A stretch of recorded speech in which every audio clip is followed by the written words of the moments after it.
Heartbreak, a word that drips with pain, wrapped in shards of shattered dreams. People speak of it like a wound, like a curse, like something to run from, to numb, to bury deep until it suffocates and dies. They speak of heartbreak as if it is some cruel twist of fate. But that's where everyone gets it wrong.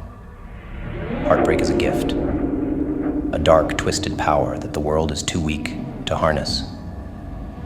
The weak let it destroy them, let it hollow them out until they're a ghost, drifting through life without purpose, broken by the weight of their own emotions. But the strong, they let it tear them apart, let it burn them to ashes, and then use those ashes to build an empire. Heartbreak isn't something to run from, it's something to embrace, because heartbreak is clarity. It's raw, visceral truth, ripping through illusions, tearing down every lie you built to keep yourself comfortable. It's agony, yes, but it's also awakening. In that split second, when the blade sinks into your chest and your world shatters, you are given a gift. The chance to see what you truly are without the comforting fog of fantasies. It shows you the brutal reality of your dependencies, your weaknesses, your attachments. It exposes the cracks in your armor, the fragility of your happiness, the feebleness of your peace. And in that exposure, in that complete and utter destruction, lies a power so potent it's terrifying. Because heartbreak has no equal in its ability to make you feel alive, to remind you that you can feel. The pain of a broken heart is a crucible. It refines, purges, strips away everything unnecessary, until all that's left is raw, unfiltered strength. It's a chance to rebuild yourself from the ground up, without illusions, without fantasies. Heartbreak is the most honest force in existence. It is pure and indifferent to your comfort. And that's what makes it so valuable. Most people can't handle that kind of honesty, that kind of exposure. They crumble under it, cling to distractions, drown themselves in temporary escapes, afraid of confronting the truth. But those who endure, who stare into the abyss of their own suffering and let it hollow them out, they emerge something different, something sharper, something forged by fire. Heartbreak is not a wound, it's a weapon, a tool to shape yourself into something unbreakable. When everything falls apart, when the world you built with someone else crumbles into dust, when love turns into a dagger twisted deep in your chest, what's left? Only you. Only your essence, stripped bare, exposed to the cold. And what you do in that moment defines who you become. Use it. Let the pain sharpen your senses. Let the emptiness fuel your ambition. Let the loss become your driving force. Most people crumble because they think heartbreak is something to survive. But the survivors, the ones who truly embrace its power, they use it to thrive. The world loves to glorify healing, loves to talk about moving on, about letting go, as if those are the only options, as if the pain must be tamed, calmed, silenced. But heartbreak is not a gentle teacher. It is a tempest, a storm, a force of nature. Healing comes not from forgetting the pain, but from wielding it. Let the anguish push you forward. Let it become your engine. The heart was never meant to be soft, fragile, easily shattered. It was meant to break, to tear, to bleed, and then to rebuild itself stronger, harder, fiercer. The heart that has been shattered and mended becomes something the world fears, because there is no greater power than a heart that cannot be broken again. And when you look back at the ruins of what was, when you see the shattered pieces of what you thought your life would be, don't mourn, smile, because that brokenness is freedom. The chains that held you have been shattered. The walls you built around your comfort have crumbled. Heartbreak is liberation. It frees you from the illusions, the expectations, the dependencies. It burns everything false to the ground. And from those ashes, you can build anew. You can create something true, something real, something that no betrayal, no loss, no abandonment can touch.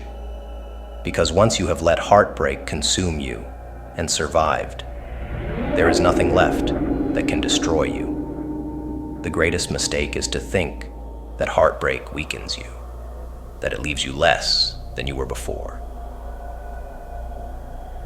Number. It's a refinement, a test. The heart that has been broken and put back together beats with a different rhythm, a rhythm that the world can't understand. It beats to the cadence of pain, turned into power, of loss, turned into liberation. So let your heart break. Let it shatter. Let it turn to dust if it must. And then rise from that dust, not as a victim of love's cruelty, but as a master of its power. Because heartbreak is not the end. It's the beginning. Heartbreak. The wound that bleeds more than blood. A wound that festers, that aches, that drives people to madness. But for those who embrace it, who let it sear through them without running, that wound is something far greater than pain. It's a doorway, an opening carved into your very soul by agony, by betrayal, by loss. And what seeps through that gaping chasm? Light. The light of revelation. The light of transformation. Growth is born from destruction, and there's no destruction more complete, more pure than the shattering of a heart. Pain like that tears you open. It rips through your being, exposing every nerve, every buried fear, every weakness you thought you'd hidden away. It leaves you defenseless, stripped of every shield, raw to the touch. And in that exposure, in that ruthless vulnerability, growth finds its way in. Like a blade of grass breaking through concrete, it pierces the darkness, finding purchase in the shattered pieces of your soul. Because growth doesn't happen in comfort. It doesn't happen in bliss. It happens in the dark, in the dirt, in the ruin. Growth needs a wound to enter, needs the soil of your despair to take root. Most people shy away from this, try to stitch themselves up too soon, to numb the ache, to close the wound. But that's where they fail. That's where the healing stalls. The wound of a heartbreak is not something to be sealed off, not something to be hidden. Let it bleed, let it gape wide, exposing everything, inviting the light of growth to pour in. For when the light enters through the wound, it doesn't just heal, it changes you, it remakes you. Each droplet of agony is infused with potential. Each throb of pain is a hammer strike, breaking you down, shaping you into something new. But here's the twist. The wound can only transform you if you're willing to keep it open. If you resist the urge to shield yourself, to turn away. If you let the pain burn away everything false, everything weak, until there's nothing left but the core of who you are. And when the light finally seeps in, when it fills every crack, every crevice, it illuminates parts of you that were hidden even from yourself. It reveals not just the scars, but the seeds of strength buried deep within. Strength that would have remained dormant if not for the heartbreak that tore you apart. There's a beauty in this brutality, because the light that enters through a wound is different. It's sharper, more intense. It's a light forged from suffering, a light that doesn't comfort, that doesn't soothe.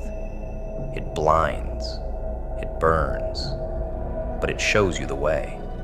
It reveals paths you couldn't see when you were whole, truths that only make sense when your world has crumbled to dust. That's the paradox. Wholeness is a prison, and the wound is the key. A key that opens you to the kind of growth that only devastation can bring. The kind of growth that can't be undone, that stays with you long after the pain has faded. When a heart breaks, it fractures into 1,000 jagged shards.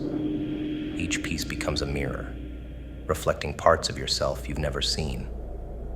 And through those mirrors, the light refracts, creating something new, a mosaic of resilience, of wisdom, of strength. The wound of a heartbreak is not the end. It's the beginning of a metamorphosis, a place where the light of your potential, your fury, your unrelenting will to rise starts to blaze brighter. It's the point of no return, the line between who you were and who you must become. Leave the wound open. Let the light enter. Let it seep into your bones. Let it fill you with a fire that purges everything that was weak, everything that was fearful. Growth needs the light, but light needs darkness to shine. And there's no greater darkness than the void left by a broken heart. Embrace it. Welcome it. For every time the heart breaks, a new wound is created, a new doorway for the light to carve its path. And every time you become something greater, something stronger, something more, there are no shortcuts. There is no growth without pain, no rebirth without death, no light without darkness. Heartbreak is the necessary wound, the catalyst that forces you to confront what lies beneath the surface. Most people will never understand this. They'll spend their lives shielding their hearts, avoiding the wounds, avoiding the light that can only enter through devastation. But those who face it, who let themselves break again and again, who leave their wounds open for the light to enter, they are the ones who transcend. They are the ones who rise, scarred but radiant, shattered but whole. It's harsh, merciless, but it shows you what's possible. It shows you who you could be if only you stopped running, if only you let the wound do its work. And when the light fills you, when it melds with every shattered piece, you become something new, something forged from pain, from fire, from the relentless will to become more, something that can never be broken again. After a heartbreak, when the pieces of your shattered self lie scattered across the floor, the temptation is to wait for the perfect moment to put them back together, to wait until you feel ready. But that moment never comes. Perfection is a mirage, a cruel illusion that lures you into stagnation. Consistency, however, slow, relentless, unyielding. That's the force that forges empires from ruin. After heartbreak, there is no perfect plan. There is no flawless strategy, no immaculate step-by-step guide to rebuilding yourself. There is only the grind, the ugly, messy, brutal march forward, day by day, piece by broken piece. And that's where people falter.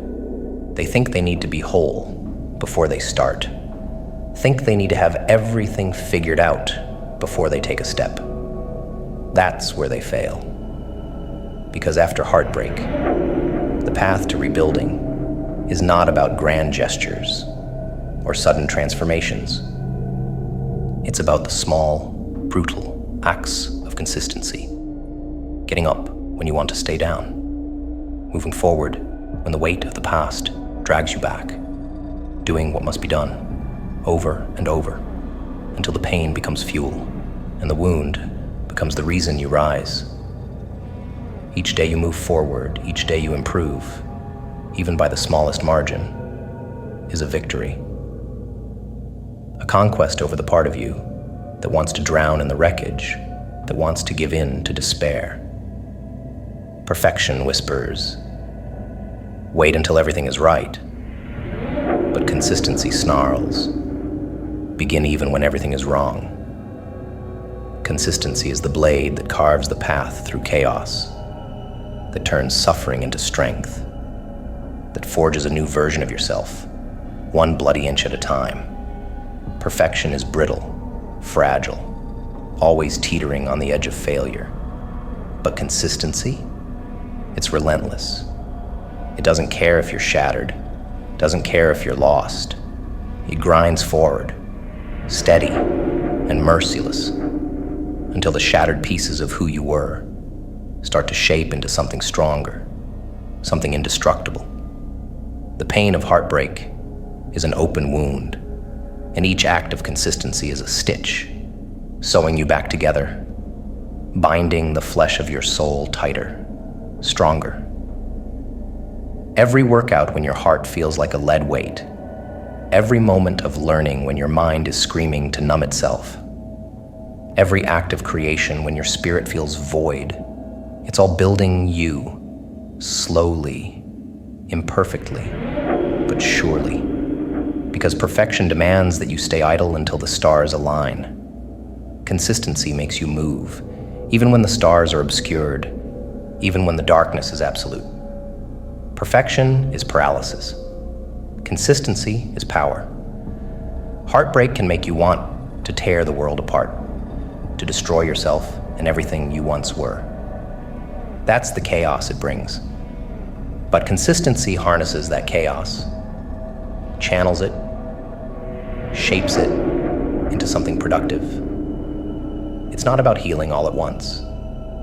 It's not about becoming who you want to be overnight. It's about laying one brick each day, no matter how small, no matter how uneven, until the wall starts to rise. The wall that shields you from the weakness, the self-doubt, the fear. Consistency is what builds the armor, not in a single grand moment, but in countless small acts of defiance against the pain. Because in the end, growth isn't about sudden transformations. It's about tiny revolutions that happen every day. It's about refusing to let the pain have the final word. The relentless pursuit of improvement, of getting just a fraction stronger, a fraction wiser, a fraction more resilient each day. And as you build, as you climb inch by inch, you start to realize consistency is what makes you dangerous. Consistency is what makes you unstoppable.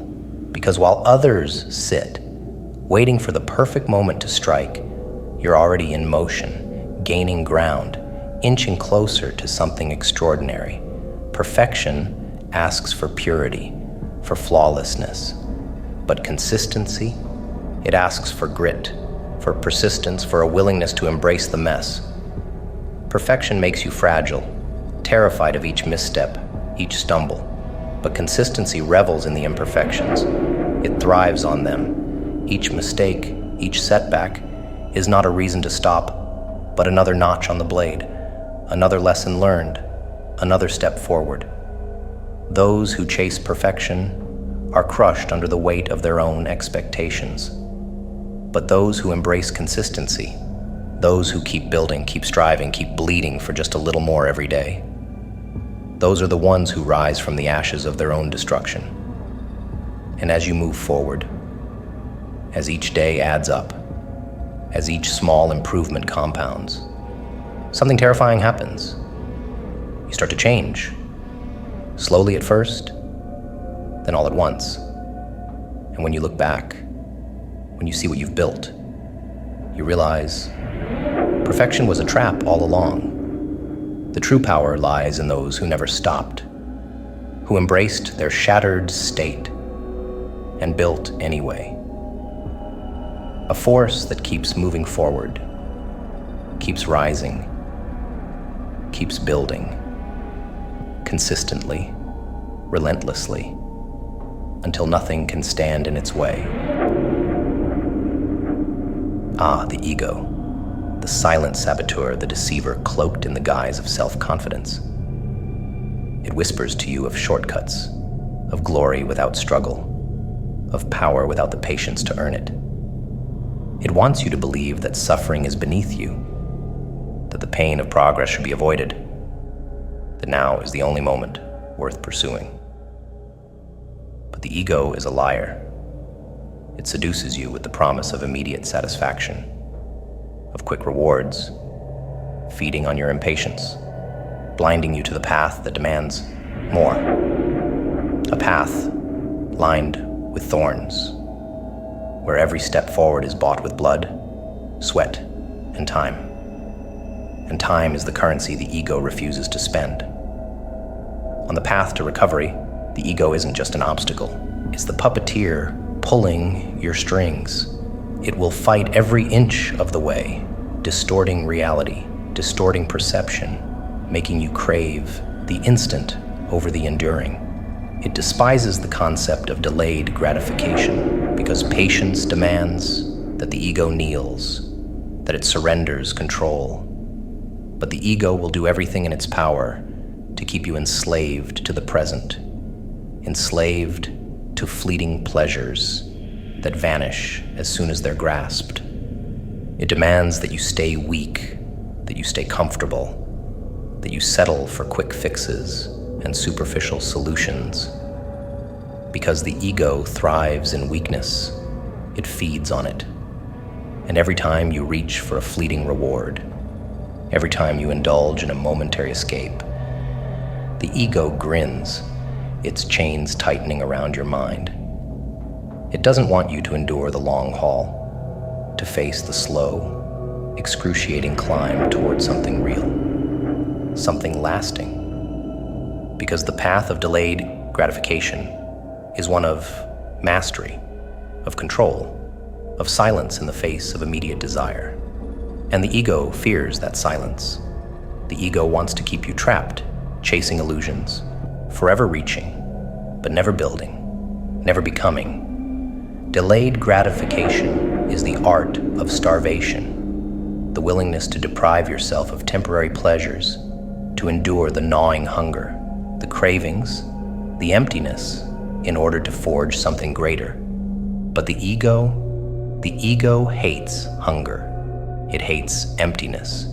It wants to be filled now, to be fed now, to be satisfied now.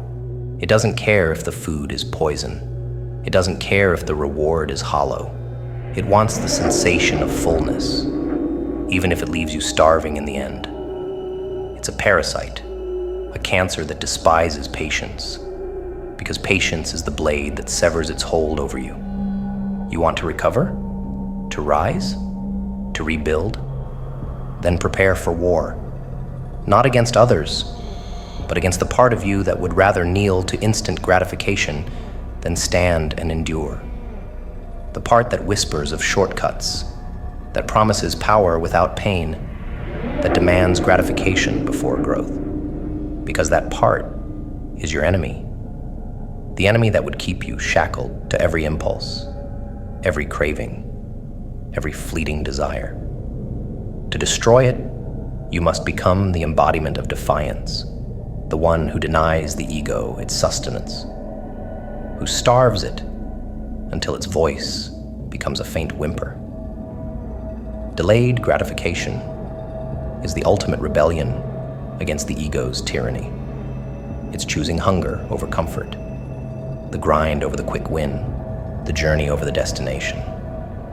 And the ego will scream, it will rage, it will twist the very fabric of your mind to make you crave the path of least resistance.